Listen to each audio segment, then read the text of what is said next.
Hello everyone and नमस्ते। आप सभी का एक बार फिर से स्वागत है आप सभी के अपने यूट्यूब चैनल रूहानी कैसे में। तो दोस्तों, कैसे हो आप सब? आशा करती हूँ आप सभी लोग अपने अपने जीवन में मस्त, खुश, स्वस्थ और व्यस्त होंगे। आज मैं आप लोगों के लिए एक और सत्य घटना लेकर आ गई हूँ और जो आज की कहानी है ना, वो होने वाली है मसान के बारे में। तो जिन लोगों को नहीं पता है उन सभी लोगों को मैं बताना चाहती हूँ कि मसान होता क्या है। एक्चुअली ये मसान के बारे में मुझे बहुत रिसेंटली पता चला है और मुझे एक्चुअली में नहीं पता था कि ये मसान होती कौन सी चीज है। मगर मैंने इसके बारे में रिसर्च करी, पता लगाई, तब मुझे पता चला कुछ बातें, और वो बातें ना मैं आप लोगों के साथ भी शेयर करना चाहती हूँ। मसान शब्द दरअसल शमशान से निकला है। ये आमतौर पर दो रूप से सुना जाता है, शमशान स्थल और एक भूतिया या तांत्रिक शक्ति। अब मैं आप लोगों को बताती हूँ शमशान स्थल का मतलब क्या होता है। गांव देहात में शमशान को बोलचाल में मसान कहा जाता है। ये वो जगह होती है जहां मृतकों का दाह संस्कार किया जाता है। कुछ मान्यताओं में मसान को एक भूतिया प्राणी, असुर या तांत्रिक शक्ति भी माना जाता है जो शमशान में निवास करती है। मसान भूत या मसान की सवारी जैसे बातें गांव में कही जाती है।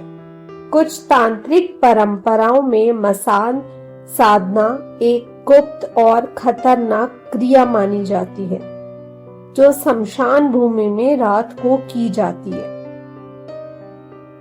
मसान एक आत्मा, डायन या शापित आत्मा भी मानी जा सकती है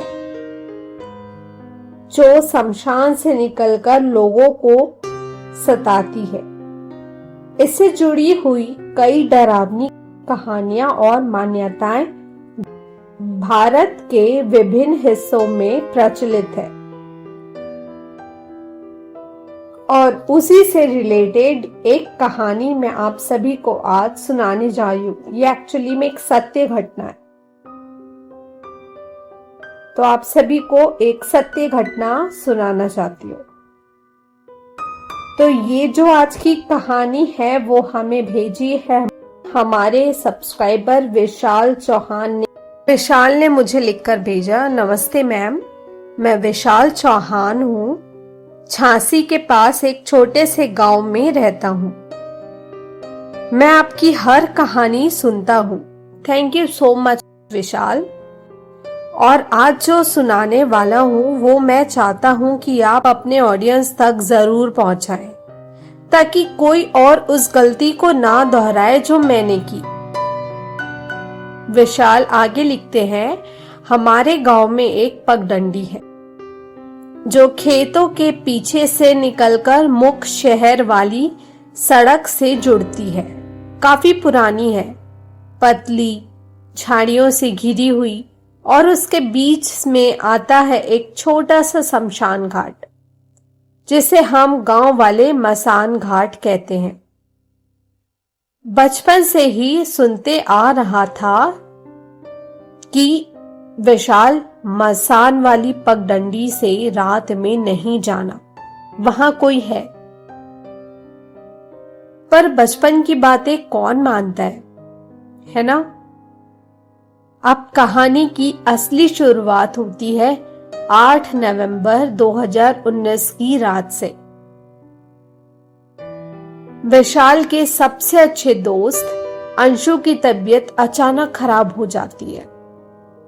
वो दोनों झांसी के हॉस्टल में साथ रहते थे और विशाल छुट्टी लेकर गांव आए हुए थे और फोन पर पता चला कि अंशु को अस्पताल में भर्ती किया गया है। गांव से झांसी जाने का सबसे तेज रास्ता वही था। मसान वाली पगडंडी। दूसरे रास्ते से 8-9 किलोमीटर ज्यादा लगते। तो विशाल ने सोचा उनके पास बाइक है, हेलमेट है, मोबाइल है, तो क्या डरना है। लेकिन शायद मसान को किसी की तलाश थी। उस रात के करीब 12:15 बजे विशाल उस पगडंडी पर थे। चारों तरफ अंधेरा, सिर्फ विशाल और उनके बाइक की हेडलाइट। अचानक बाइक झटके से बंद हो गई। पहले विशाल ने सोचा कि शायद पेट्रोल खत्म हो गया होगा। उन्होंने टंकी चेक की, लेकिन पेट्रोल की टंकी आधी भरी हुई थी। विशाल ने मोबाइल निकाला। मोबाइल पर एक भी नेटवर्क नहीं था। और तभी झाड़ियों से एक आवाज आई, रास्ता बदल ले, मसान जाग चुका है। उन्होंने हेडलाइट घुमाई। सामने एक बूढ़ा आदमी खड़ा था, बिना पैर के, सिर्फ धुएं की तरह झूलती टांगे। विशाल घबरा गए। उन्होंने बाइक स्टार्ट करने का ट्राई किया, लेकिन बाइक स्टार्ट नहीं हुई। विशाल दौड़ते हैं, लेकिन अंधेरे में एक ही रास्ता, लेकिन हर 200 मीटर बाद वही मोड़, वही झाड़ी, वही पेड़ आ रहा था। विशाल को लग रहा था जैसे वो एक लूप में फंस गए हैं। उन्होंने घड़ी देखी, 12:34।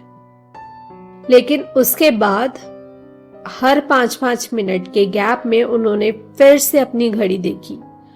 और हर बार जब वो घड़ी देखते थे, घड़ी में एक ही टाइम बचता था, 12:34। विशाल को समझने में देर नहीं लगी कि वो वक्त के बाहर फंस गए हैं। थक कर एक जगह बैठ गए। तभी विशाल ने देखा सामने कुछ रोशनी जैसी आ रही है। वो पास जाके देखे तो एक चीता जल रही थी, पर वहां कोई अंतिम संस्कार नहीं था। बस एक औरत बैठी थी, सिर झुकाए, सफेद साड़ी में, और धीरे धीरे वो सिर उठाई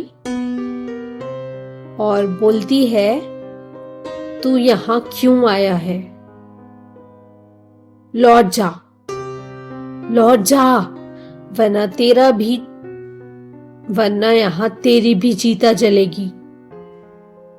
और फिर बहुत जोर से चीखती है। उसकी चीख सुनकर विशाल वहीं पे बेहोश हो जाते।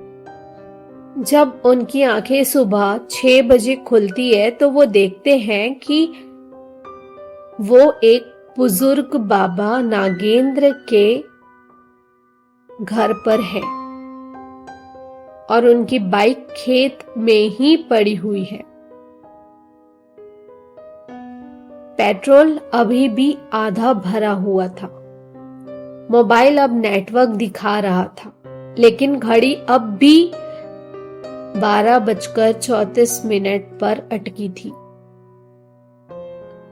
विशाल को बाबा बोलते हैं, बेटा तू बच गया, वरना मसान को जो भा जाए वो लौट कर नहीं आता।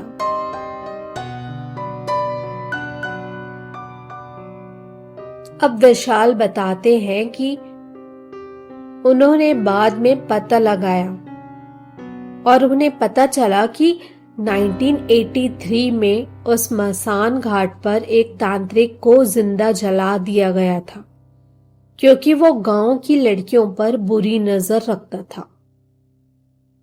तांत्रिक के मरने के बाद उस पगडंडी से जो भी रात में गुजरता वो कभी वापस नहीं आता। कुछ लोग पागल हो जाते, कुछ लोग गायब हो जाते और कुछ की लाशें शमशान के पास मिलती। आगे विशाल लिखते हैं, मैम, मैं अब उस पगडंडी की तरफ देखता भी नहीं हूं और आपसे बस एक ही गुजारिश है, मेरी ये कहानी सबको सुनाइए ताकि कोई और ये गलती ना करे। आगे विशाल का कहना है, वो आज भी हर सुबह उठते ही सबसे पहले घड़ी देखते हैं और अगर कभी घड़ी पर 12:34 दिखाई दे तो उन्हें ऐसा लगता है कि फिर से कोई मसान उनका नाम पुकारेगा।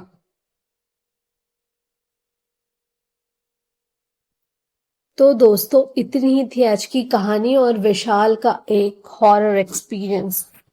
आप लोगों को ये कहानी कैसी लगी? अगर ये कहानी थोड़ी सी भी अच्छी लगी हो तो इस कहानी को एक लाइक करना मत भूलिएगा और मेरे चैनल को सब्सक्राइब भी प्लीज कर ले। मैं चाहती हूँ हमारे चैनल पर और भी मेंबर्स जुड़ते जाएं और हमारी YouTube फैमिली बहुत बड़ी हो जाए। और अगर आप लोगों के पास भी कोई कहानी और किस्से हैं जो कि बहुत डरावने हैं और सत्य घटना पर आधारित हैं, तो आप सब लोग मुझे इंस्टाग्राम में मैसेज कर सकते हैं। मेरे इंस्टाग्राम के पेज का लिंक मेरे यूट्यूब चैनल के डिस्क्रिप्शन में मेंशन है और साथ ही मैंने कमेंट बॉक्स में भी पिन करके रखा हुआ है। तो चलिए, आप सभी लोगों से फिर से मुलाकात होगी एक और सत्य घटना के साथ, एक और कहानी लेकर। तब तक के लिए bye bye, take care and thank you for watching.